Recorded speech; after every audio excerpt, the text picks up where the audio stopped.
سالم ابن عبید رضی اللہ عنہ صحابی رسول سے روایت ہے کہ رسول اللہ صلی اللہ علیہ وسلم کی بیماری میں آپ پر غشی یعنی بے ہوشی چھا گئی۔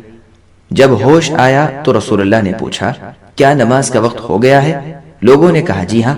تو رسول اللہ نے فرمایا، بلال کو حکم دو کہ اذان کہیں اور ابو بکر کو حکم دو کہ لوگوں کو نماز پڑھائیں۔ پھر رسول اللہ صلی اللہ علیہ وسلم پر غشی چھا گئی۔ پھر جب افاقہ ہوا یعنی ہوش میں آئے تو رسول اللہ نے فرمایا، کیا نماز کا وقت ہو گیا ہے؟ لوگوں نے کہا جی ہاں۔ تو رسول اللہ نے فرمایا، بلال سے کہو کہ اذان دیں اور ابو بکر سے کہو کہ لوگوں کو نماز پڑھائیں۔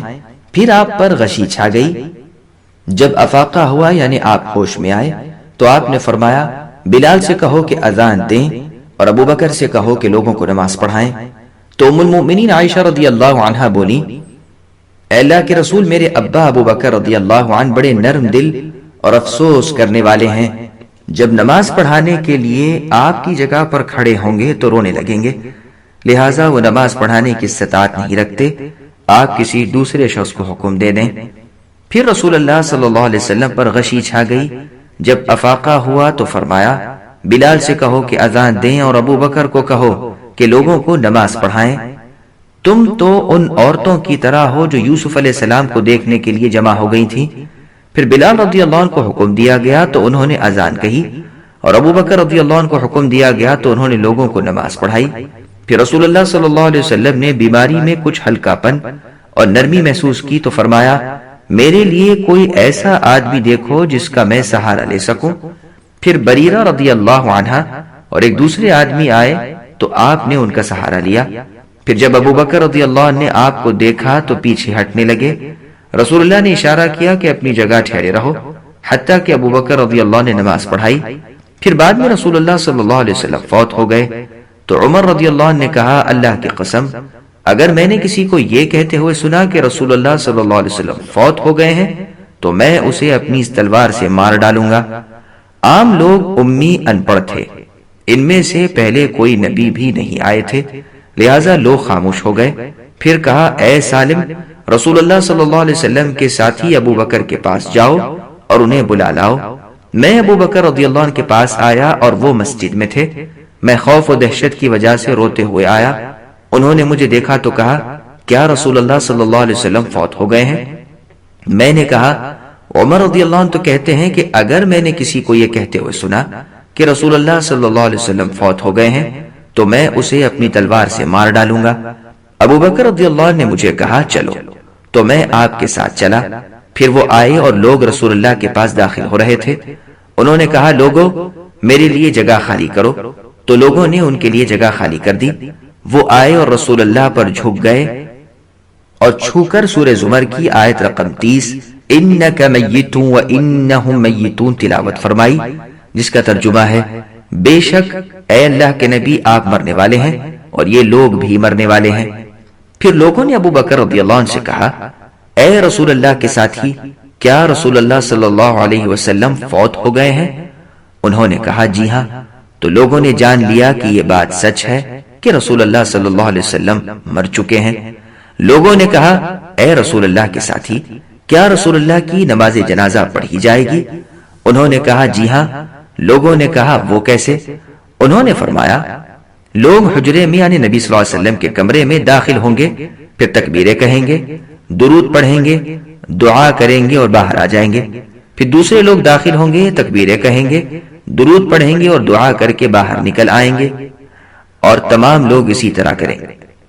لوگوں نے کہا، اے رسول اللہ کے ساتھی، کیا رسول اللہ کو دفن کیا جائے گا؟ انہوں نے کہا، جی ہاں۔ لوگوں نے کہا، کہاں؟ انہوں نے جواب دیا، جس مکان میں اللہ نے آپ کی روح کو قبض فرمایا ہے، کیونکہ بلا شبہ اللہ نے آپ کی روح کو پاک مکان میں قبض فرمایا ہے۔ لوگوں نے جان لیا کہ یہ بات سچ ہے۔ پھر انہوں نے حکم دیا کہ آپ کے ابا یعنی عبد المطلب کی اولاد آپ کو غسل دے، یعنی رسول اللہ کے رشتہ دار۔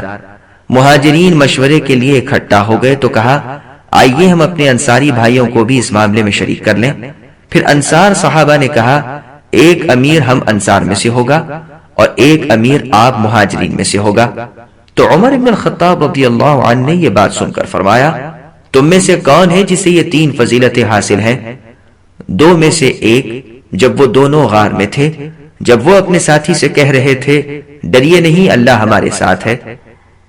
یہ دونوں کون تھے؟ پھر انہوں نے ہاتھ بڑھا کر ابو بکر رضی اللہ عنہ کی بیعت کر لی اور لوگوں نے بھی بہت اچھے طریقے سے بیعت کر لی۔ یہ حدیث صحیح ہے، دیکھیے سنن ابن ماجہ حدیث رقم 1234 اور سنن نسائی الکبریٰ حدیث رقم 7119۔ سامعین اب اس حدیث سے ثابت ہونے والے چند مسائل سماعت کریں۔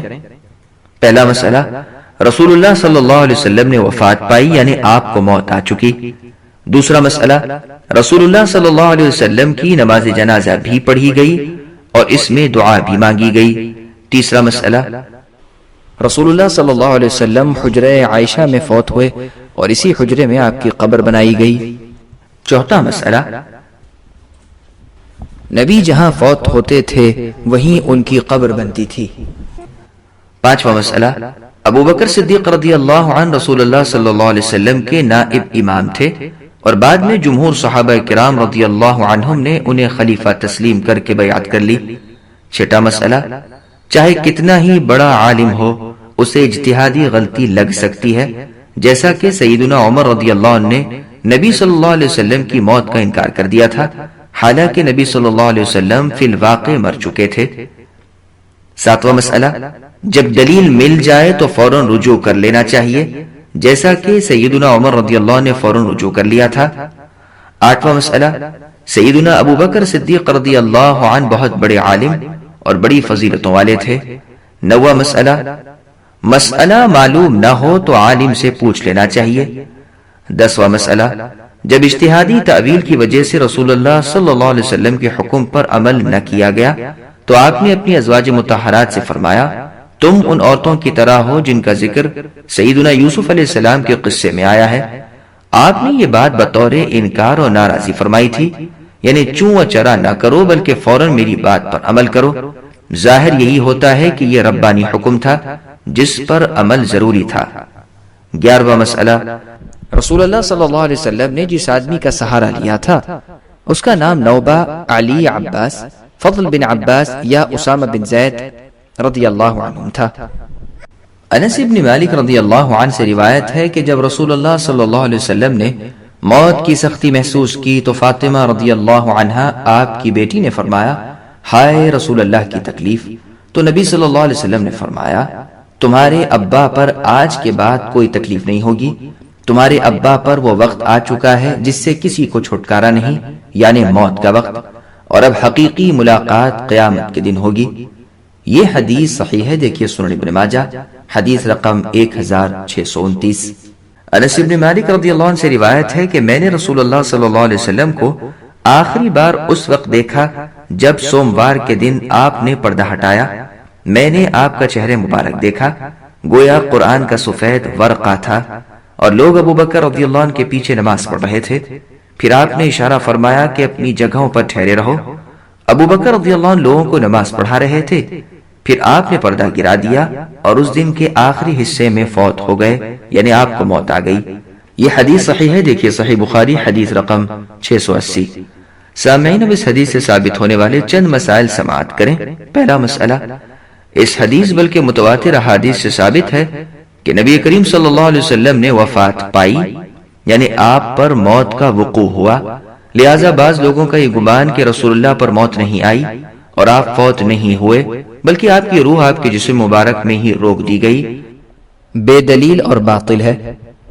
دوسرا مسئلہ، بعض لوگ کہتے ہیں کہ نبی صلی اللہ علیہ وسلم اگرچہ تھوڑی دیر کے لیے فوت ہوئے لیکن بعد میں زندہ ہو گئے اور اب قیامت تک دنیاوی طور پر زندہ ہیں، یا آپ کی حیات برزخی نہیں بلکہ دنیاوی ہے، تو یہ قول بھی بے دلیل اور باطل ہے۔ تیسرا مسئلہ، رسول اللہ صلی اللہ علیہ وسلم سوموار یعنی پیر کے دن فوت ہوئے تھے۔ چوتھا مسئلہ، رسول اللہ صلی اللہ علیہ وسلم کی بیماری میں آپ کی وفات تک سیدنا ابو بکر صدیق رضی اللہ عنہ نبوی حکم کے مطابق لوگوں کو نماز پڑھاتے رہے، لہذا معلوم ہوا کہ وہ سب سے افضل تھے۔ پانچواں مسئلہ، ضرورت کے وقت اشارے سے کلام جائز ہے۔ چھٹا مسئلہ، نمازی کا باہر والے شخص کے اشارے اور لقمے پر عمل کرنا جائز ہے۔ ساتواں مسئلہ، مشکل کشا اور ہمیشہ زندہ رہنے والے، اور زندہ جاوید یعنی ہمیشہ زندہ رہنے والے صرف ایک اللہ ہی ہیں۔ ام المؤمنین عائشہ رضی اللہ عنہا سے روایت ہے کہ نبی صلی اللہ علیہ وسلم میرے سینے یا میری گود سے ٹیک لگائے ہوئے تھے۔ آپ نے پیشاب کرنے کے لیے ایک برتن منگوایا، پھر پیشاب کیا اور فوت ہو گئے۔ یہ حدیث صحیح ہے، دیکھیے صحیح بخاری حدیث رقم 2741۔ سامعین، اب اس حدیث سے ثابت ہونے والے چند مسائل سماعت کریں۔ پہلا مسئلہ، جس طرح سیدنا ابو بکر صدیق رضی اللہ عنہ کو یہ فضیلت حاصل ہے کہ وہ مسجد نبوی میں رسول اللہ کی جائے نماز پر امام تھے، اسی طرح ان کی بیٹی سیدہ ام المؤمنین عائشہ صدیقہ رضی اللہ عنہ کو یہ فضیلت حاصل ہے کہ رسول اللہ صلی اللہ علیہ وسلم ان کے گھر میں اور ان کی گود میں فوت ہوئے۔ دوسرا مسئلہ، پیشاب کے مخصوص برتن میں پیشاب کرنا جائز ہے۔ ام المؤمنین عائشہ رضی اللہ عنہا سے روایت ہے کہ میں نے رسول اللہ صلی اللہ علیہ وسلم کی وفات یعنی آپ کے موت کی جو سختی دیکھی ہے، اس کے بعد مجھے کسی کی آسان موت پر کوئی رشک نہیں ہے۔ یہ حدیث صحیح ہے، دیکھیے صحیح بخاری حدیث رقم 5646۔ ام المؤمنین عائشہ رضی اللہ عنہا سے روایت ہے کہ جب رسول اللہ صلی اللہ علیہ وسلم فوت ہوئے تو لوگوں نے آپ کی دفن کی جگہ کے بارے میں اختلاف کیا۔ پھر ابو بکر رضی اللہ عنہ نے فرمایا، میں نے رسول اللہ صلی اللہ علیہ وسلم سے وہ چیز سنی ہے جسے میں نے نہیں بھلایا۔ رسول اللہ نے فرمایا، اللہ اس جگہ نبی کی روح قبض کرتے ہیں جہاں وہ دفن ہونا پسند کرتے تھے، آپ کو آپ کے بستر والی جگہ میں دفن کر دو۔ یہ حدیث صحیح ہے، دیکھیے سنن ترمذی حدیث رقم 1018۔ سامعین، اب اس حدیث کا ایک فائدہ سماعت کریں۔ سیدنا عبداللہ ابن سلام رضی اللہ عنہ نے فرمایا، مکتوب فی التوراۃ صفت محمد عیسی ابن مریم یدفن معہ، کہ محمد صلی اللہ علیہ وسلم کی صفت تورات میں لکھی ہوئی ہے، عیسی ابن مریم علیہ السلام آپ کے ساتھ حجرے میں دفن ہوں گے۔ دیکھیے سنن ترمذی حدیث رقم 3617۔ ابن عباس رضی اللہ عنہما اور ام المؤمنین عائشہ رضی اللہ عنہا دونوں سے روایت ہے کہ ابو بکر رضی اللہ عنہ نے نبی صلی اللہ علیہ وسلم کی وفات کے بعد آپ کا بوسہ لیا تھا۔ یہ حدیث صحیح ہے، دیکھیے صحیح بخاری حدیث رقم 4455۔ سامعین، اب اس حدیث سے ثابت ہونے والے چند مسائل سماعت کریں۔ پہلا مسئلہ، میت کا بوسہ لینا جائز ہے۔ دوسرا مسئلہ، ابو بکر صدیق رضی اللہ عنہ نبی صلی اللہ علیہ وسلم سے بہت زیادہ محبت کرتے تھے۔ ام المؤمنین عائشہ رضی اللہ عنہا سے روایت ہے کہ ابو بکر صدیق رضی اللہ عنہ نبی صلی اللہ علیہ وسلم کی وفات کے بعد آپ کے پاس آئے، پھر اپنا منہ آپ کے دونوں آنکھوں کے درمیان رکھ دیا اور اپنے ہاتھ رسول اللہ کی کلائیوں پر رکھ دیے اور کہا، ہائے افسوس اللہ کے نبی، ہائے افسوس اللہ کے چنے ہوئے مخلص دوست، ہائے افسوس اللہ کے خلیل۔ یہ حدیث صحیح ہے، دیکھیے طبقات ابن سعد جلد 2 صفحہ 265 اور مسند احمد جلد 6 صفحہ 31۔ انس بن مالک رضی اللہ عنہ سے روایت ہے کہ جس دن نبی صلی اللہ علیہ وسلم مکے سے ہجرت کر کے مدینہ تشریف لائے تو ہر چیز روشن ہو گئی تھی، اور جس دن فوت ہوئے تو ہر چیز پر اندھیرا چھا گیا تھا، اور ہم نے رسول اللہ کے دفن کے دوران میں اپنے ہاتھوں کی مٹی نہیں پوچھی تھی کہ ہم نے اپنے دلوں کو اجنبی محسوس کیا۔ سامعین، یہ حدیث صحیح ہے، دیکھیے سنن ترمذی حدیث رقم 3618 اور سنن ابن ماجہ حدیث رقم 1631۔ سامعین، اب اس حدیث سے ثابت ہونے والے چند مسائل سماعت کریں۔ پہلا مسئلہ، صحابہ کرام رضی اللہ عنہم نبی صلی اللہ علیہ وسلم سے بے حد محبت کرتے تھے۔ دوسرا مسئلہ، صحابہ کرام رضی اللہ عنہم نبی صلی اللہ علیہ وسلم کی زندگی میں اپنے ایمان کو بعد والے دور کے ایمان سے بہتر اور افضل سمجھتے تھے۔ تیسرا مسئلہ، صحابہ کرام رضی اللہ عنہم کا یہ عقیدہ تھا کہ نبی صلی اللہ علیہ وسلم اب زندہ نہیں بلکہ فوت ہو گئے ہیں، اور اسی وجہ سے رسول اللہ کو آپ کی قبر مبارک میں دفن کیا گیا۔ ام المؤمنین عائشہ رضی اللہ عنہا سے روایت ہے کہ رسول اللہ صلی اللہ علیہ وسلم پیر یعنی سوموار والے دن فوت ہوئے۔ یہ حدیث صحیح ہے، دیکھیے صحیح بخاری حدیث رقم 1387۔ سامعین، اب اس حدیث کی تشریح سماعت کریں۔ نبی صلی اللہ علیہ وسلم کی موت کا دن تمام علماء تاریخ اور محدثین کے ہاں پیر کا دن ہے، اس پر سب کا اتفاق ہے۔ البتہ تاریخ وفات میں تاریخ پیدائش کی طرح اختلاف پایا جاتا ہے۔ اکثر کے نزدیک رسول اللہ کی وفات 12 ربیع الاول کو ہوئی، یہی قول صحیح اور راجح ہے، واللہ اعلم۔ ابن عباس رضی اللہ عنہما سے روایت ہے کہ رسول اللہ صلی اللہ علیہ وسلم نے فرمایا، میری امت میں سے جس کے 2 بچے فوت ہوئے ہوں گے تو اللہ اسے ان کے ساتھ جنت میں داخل کر دیں گے۔ پھر عائشہ رضی اللہ عنہا نے کہا، جس کا اگر صرف ایک بچہ فوت ہوا ہو تو؟ رسول اللہ نے فرمایا، جس کا ایک بچہ فوت ہوا ہو تو وہ بھی جنت میں داخل ہوگا۔ اے موفقہ، یعنی وہ عورت جسے علم و عمل کی توفیق حاصل ہے۔ انہوں نے پوچھا، اگر کسی کا کوئی بچہ بھی فوت نہ ہوا ہو تو؟ رسول اللہ نے فرمایا، اس کا پیش رو یعنی سفارش کرنے والا میں خود ہوں، میری امت پر میری جدائی جیسی کوئی مصیبت نہیں ہے۔ یہ حدیث صحیح ہے، دیکھیے سنن ترمذی حدیث رقم 1062۔ سامعین، اب اس حدیث سے ثابت ہونے والے چند مسائل سماعت کریں۔ پہلا مسئلہ، ہر اہل ایمان پر یہ فرض ہے کہ رسول اللہ صلی اللہ علیہ وسلم سے محبت کرے، اور یہ محبت سب سے زیادہ ہو۔ دوسرا مسئلہ، جس صحیح العقیدہ شخص کا بچہ، بچی یا اولاد فوت ہو جائے اور وہ اس پر صبر کرے تو اللہ تعالیٰ اس کے بدلے میں اسے جنت میں داخل کریں گے۔ تیسرا مسئلہ، اللہ کے اذن سے یعنی اجازت سے سفارش کرنا بالکل برحق ہے۔ چوتھا مسئلہ، علم حاصل کرنے کے لیے سوال کرنا ضروری ہے۔ پانچواں مسئلہ، ام المؤمنین عائشہ رضی اللہ عنہا بہت بڑی عالمہ تھیں اور آپ کو اللہ تعالیٰ کی طرف سے خصوصی تائید حاصل تھی۔